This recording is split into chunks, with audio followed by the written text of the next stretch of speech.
Olha aqui, ó. Caio, os frutos nascem todos os dias em Cristo.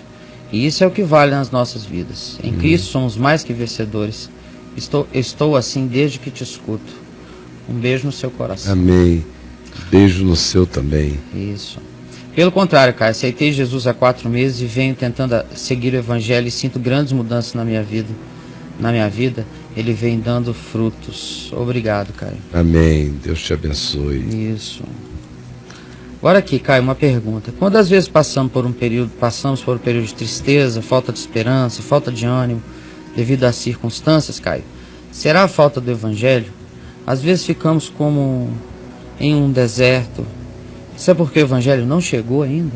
Não necessariamente, de modo algum, não é? Isso aí começa com, na cabeça assim, de quem fez a pergunta, obviamente, isso é fruto da falsa ideia de que o Evangelho nos sobrenaturaliza, de que o Evangelho nos torna pessoas sobrenaturais. E o Evangelho não nos sobrenaturaliza. Jesus, que é o Evangelho encarnado, é a palavra eterna que se fez corpo, carne, sangue, gente, diante de nós, como diz João, e nós pegamos e vimos e damos testemunho e dizemos: Emanuel, Deus fez sua tenda com os homens. Jesus, que é a completude, é a expressão exata do ser de Deus e a expressão exata do que significa ser um homem, que é o Filho do Homem. Você veja como a graça nele, e ele é todo graça, não o sobrenaturalizou. Como na hora da fome ele teve fome, na hora da sede ele teve sede, na hora do cansaço ele quis dormir, e quando lhe foi permitido ele dormiu. Na hora da exaustão psicológica ele procurou um lugar lá fora do território de Israel, na região de Tiro e de Sidom, onde ele achou que poderia ter um repouso, mais privacidade. Quando as multidões passaram a apertá-lo e tocá-lo demais, ao ponto de que ele não podia mais nem se mover nos lugares, ele passou a falar de dentro de um barquinho, à beira-mar, e o povo se ajuntava para ouvi-lo. Então você veja como todo esse é um processo de um ente que não se sobrenaturaliza, e uma quantidade enorme de outras coisas. Ele trabalha a partir da humanidade dele para falar da graça e da divindade absoluta dele, quando diz: mulher, dá-me de beber, e depois oferece água viva. Mas o homem estava com sede. Então, essa ideia que está na cabeça de um bocado de gente, que é também uma herança da teologia da prosperidade e de outras anteriores a ela, da sobrenaturalidade da vida do cristão, é uma grande mentira. Porque aí o cara diz, ele fica com aquilo ali: em meu nome não terão lombriga, em meu nome podem beber a água suja, podem beber coisa venenosa, em meu nome podem pegar em serpentes, em meu nome. E o cara apanha isso aí e transforma isso num projeto de existência, no mínimo descuidada, em outras ocasiões totalmente suicida, e vai adiante e se arrebenta, e é picado, e fica doente, e aí entra em crise. Mas vem daí, dessa interpretação, dessa sobrenaturalização de quem crê em Jesus, ou de quem recebeu o batismo com o Espírito Santo, essa ideia de que daí para frente, quanta gente já não me citou, eu depois de ter pregado 13, 15 vezes num dia, morto de cansaço, 2 da manhã, ainda havia quem chegasse para mim e dissesse: ah, mas os que esperam no Senhor renovam as suas forças. E era verdade mesmo, tanto é que eu estou pregando até hoje. Essas pessoas eu não sei nem onde estão, mas a gente precisa dormir. Quem não entende que nem só de pão vive o homem, mas de toda a palavra que procede da boca de Deus é que comete esses erros, porque perde o equilíbrio da vida. Tem a hora do pão, da água, das necessidades todas a serem atendidas do corpo, da mente, da alma.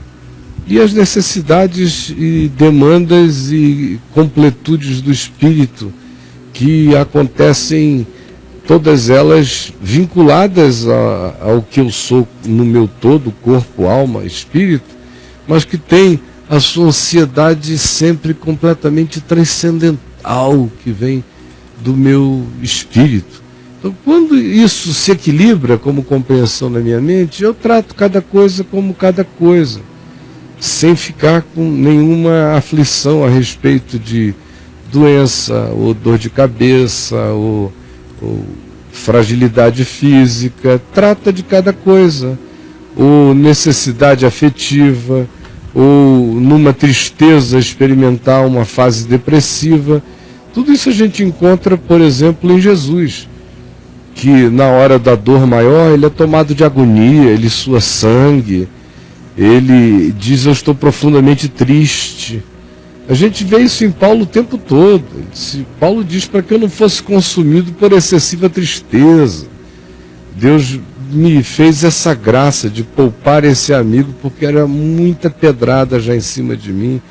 Eu ia cair muito triste, e o Senhor teve misericórdia dele e de mim, e para que eu não fosse assim, sofresse tanto. Ou quando ele diz: eu quase desesperei da própria vida, meus irmãos. Eu não quero que vocês ignorem que eu vivi esse momento de desejar morrer, de tanta agonia a qual eu fui submetido, e torturas na Acaia. Como foi uma coisa horrorosa a experiência que eu tive lá. Ou quando ele diz que ele carregava um espinho na carne, que era mensageiro de Satanás, para ele não ficar soberbo.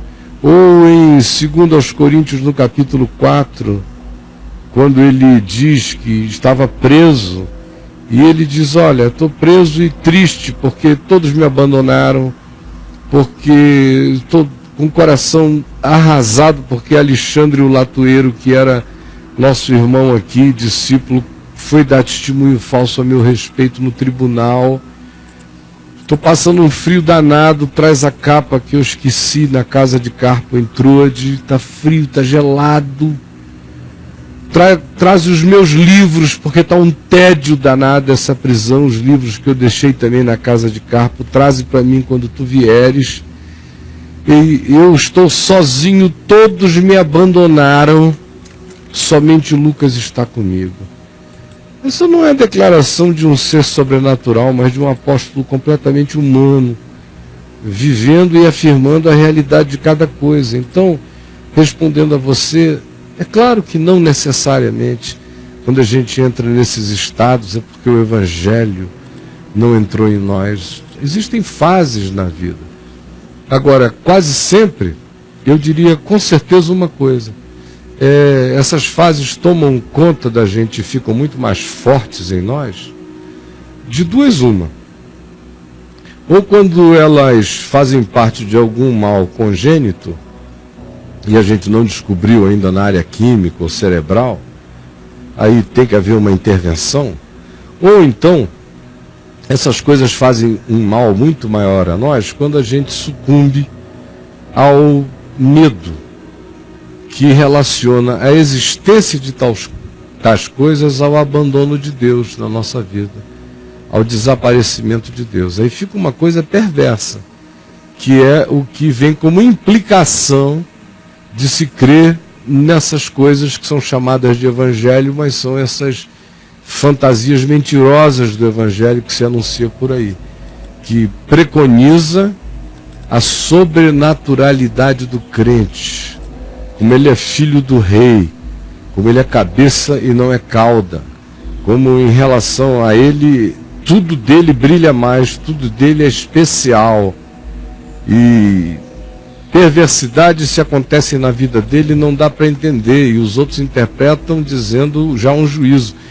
Deve ser porque ele estava desviado no coração do Senhor, porque senão o Senhor não permitiria. Porque Deus passa a ser o pastor alemão da existência desses crentes. E quando a existência vem e os solapa, porque estejam vivendo de crenças que são mentira, eles se escandalizam. Mas no seu caso, meu amigo, você que sonde o coração e veja o quanto que o Evangelho entrou, não entrou em você. Mas se você está num estado depressivo, sonde o coração. Sonde, busque saber onde é que isso começou, por causa do quê. Quem sabe você precisa conversar com alguém, aí busque ajuda. Aqui mesmo a gente pode ajudar você pode buscar ajuda online para iniciar uma terapia. Mas se você buscar no seu coração, você pode se entender, se conhecer.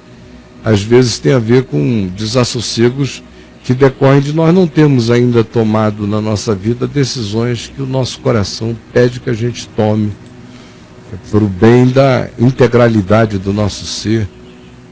Que o Senhor revele a você o que seja. É o que eu desejo em nome de Jesus.